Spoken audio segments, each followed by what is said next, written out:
Good day everyone, and welcome to another creative episode. Thank you all for joining me. Absolute pleasure to be here with you today.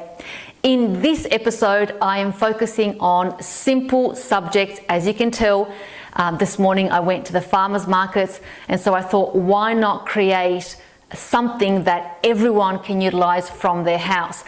And whilst the subject matter is quite simple, I really wanted to highlight how when you do something that you are not familiar with, or when you are working with one color, it really affords you the ability to be able to tune into that with a lot more focus and intention, and to be able to build on that far greater understanding than when we attempt to do something that is a little bit more complex, like portraiture, landscapes, and elaborate still lifes. So this is going to be quite a easygoing episode, but nonetheless, I want you to pay attention and to perhaps maybe go in your studio and expand and learn and dive deep into creating a monochromatic painting. Before we start painting, I wanted to thank everybody for voting in the community tab of my YouTube on which is your favorite color. I love seeing, how people resonate with color, and again, thank you all very, very much. It was absolutely brilliant, and I appreciate you being part of that. The results of that wonderful survey was that 60% of you absolutely love the color blue, equally then split between red, green, purple, and the least favorite is the yellow, the color yellow, which is of course my favorite color. But equally, I think color has a frequency that resonates with us, and I truly feel that color has a powerful vibration that guides us to, expanding more of who we are. And I wanted to touch a little bit more on the color blue and give you some insight, if you probably know already, but share with you some insight as to the color blue and its effects on how it changes our mind and body. An individual is far more creative in a blue environment. Your ideas become far more relevant. You reveal your originality and have a greater access to more ideas. Your brainstorming abilities are far greater in a blue environment. Imagine if all office corporate environments had blue rooms. I wonder how much faster, quicker, more efficient their problems would be resolved. Jean-Gabriel Corset states that in today's environment, which are mostly grey, they've measured a 10% decrease in productivity and a further 15% are more at risk of a burnout. Now let me ask you a question. Can anyone name a blue and yellow and red color superhero? I'll give you a hint. He used to fly in the air. Okay, it's Superman. But I found that quite interesting that those colors are put together, and of course we have someone that's powerful, that's vibrant, that has creative ideas, that is able to draw on his creative power and fix situations quite quickly and seemingly. So he had superpowers that were quote unquote beyond what we would say, superpower, my tomato fell down, beyond what we would say it's, quote unquote normal. But certainly blue has an immense effect on our mindset. Now, one individual that has done a lot of work on color and its effects on our mind and our body and our physiology is Jean-Gabriel Corset, and I apologize if I haven't pronounced that correctly, but I'll pop his name in the screen. So Jean-Gabriel is a French, I'm not sure what to term him, psychologist, psychiatrist, an incredibly creative, intuitive thinker. And he has done a lot of work on colour and how that colour has impacted our lives. And one of the things that he has highlighted is just how much we have moved away from colour. And I think that is, you know, a really good observation, because I feel that a lot of people are almost scared of incorporating a lot of colour, not only in their home, but certainly what they wear and how they, you know, present themselves in public. And he has done an incredible work to highlight just how powerful colour is on our psyche. So if you haven't read anything about him, he has done a talk on TED Talks, and you can have a look for his work there and see just, you know, how much information we really need to absorb and incorporate when it comes to colour that will have a positive effect on our lifestyle. Now, I don't need to tell you just how much I love colour. I'm absolutely obsessed with it. In fact, I think I own probably 1 or 2 black items of clothing in my wardrobe, and I had to purchase them specifically for events. But yes, I'm absolutely obsessed with colour. And, you know, it's a frequency that I don't know, I can't explain it unless you feel it. It's like asking someone to describe the taste of a mango that's never tasted a mango. It's almost on that level. But certainly I know that once you feel the power and the frequency of colour, it really does have a magical effect on your mindset. Now, one of my favourite eras is the 1950s era, and particularly because if you look at the automobile section of that era alone, 75% of cars in the 1950s were all colourful cars. I mean, yes, there were black cars and white cars, but truly you had baby blues, canary yellows, pink cars, red cars. It was majority of cars that were produced in the 50s were colour cars. Like I said, 75%.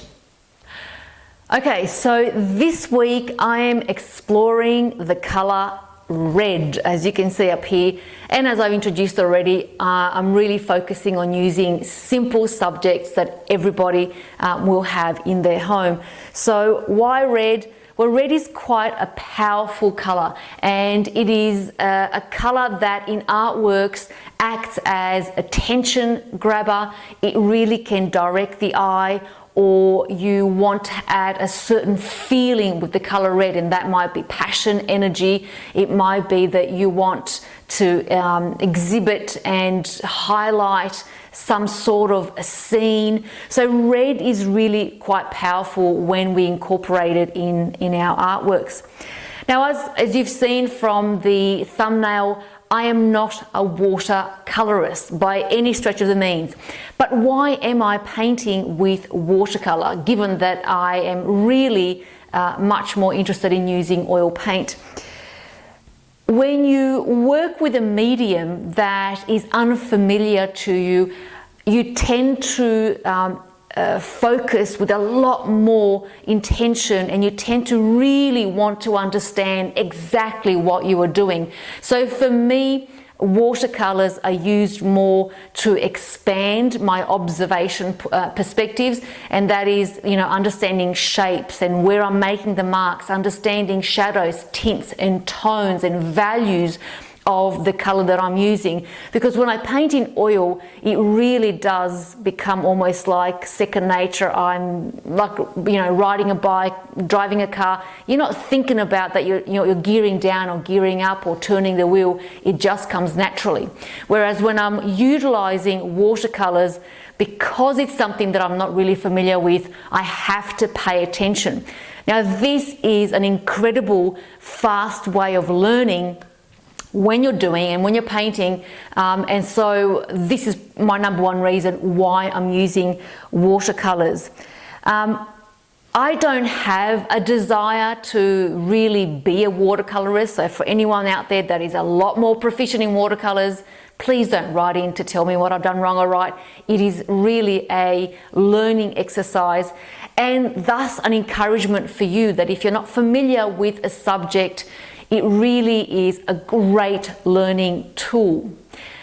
What you'll see in one of the art demonstrations is I wanted to also play with different possibilities of utilizing watercolor.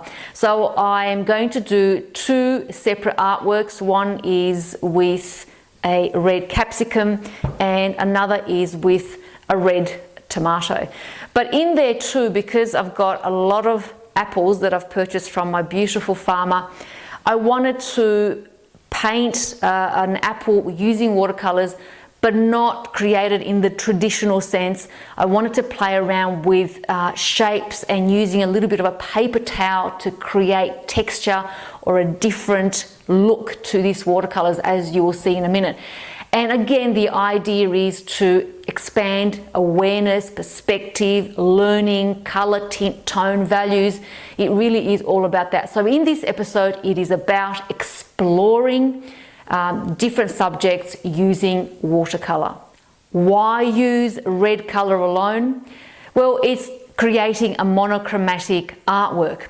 And when you use one type of color, whether it's red, blue, or yellow, you are now really focused on creating that subtle change in your tonal value. So it is a monochromatic work, and even more for me, because I'm not familiar with watercolors, I am truly diving deep into further expanding my awareness regarding color tones and color values. And red is a truly brilliant monochromatic color to work with if you're wanting to build your color understanding.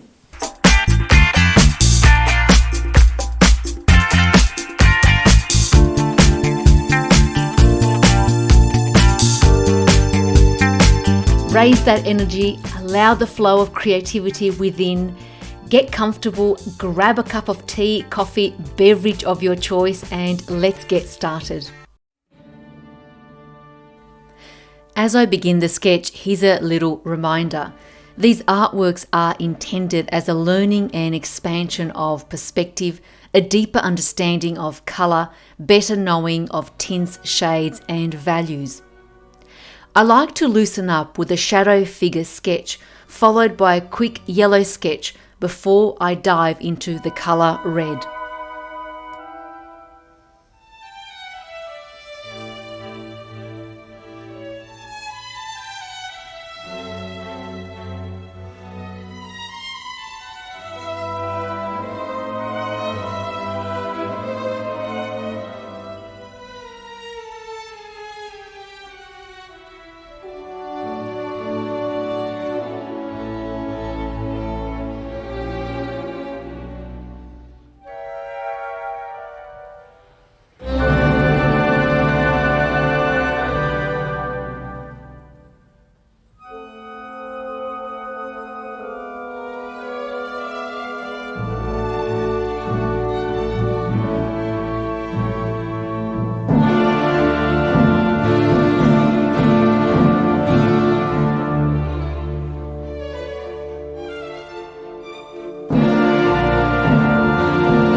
What you'll notice at this point is that the paint seems thicker.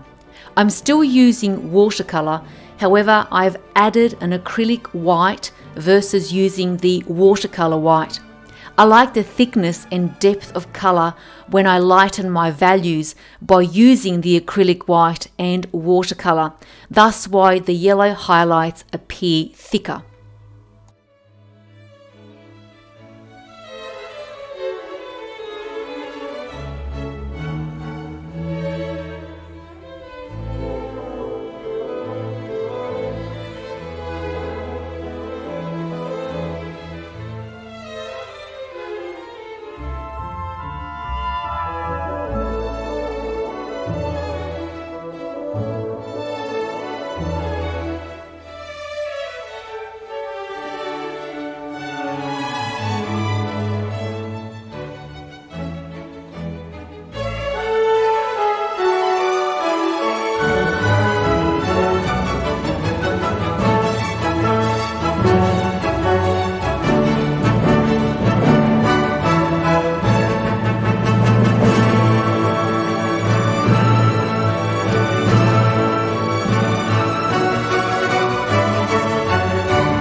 thank you all for watching. I truly do appreciate your time.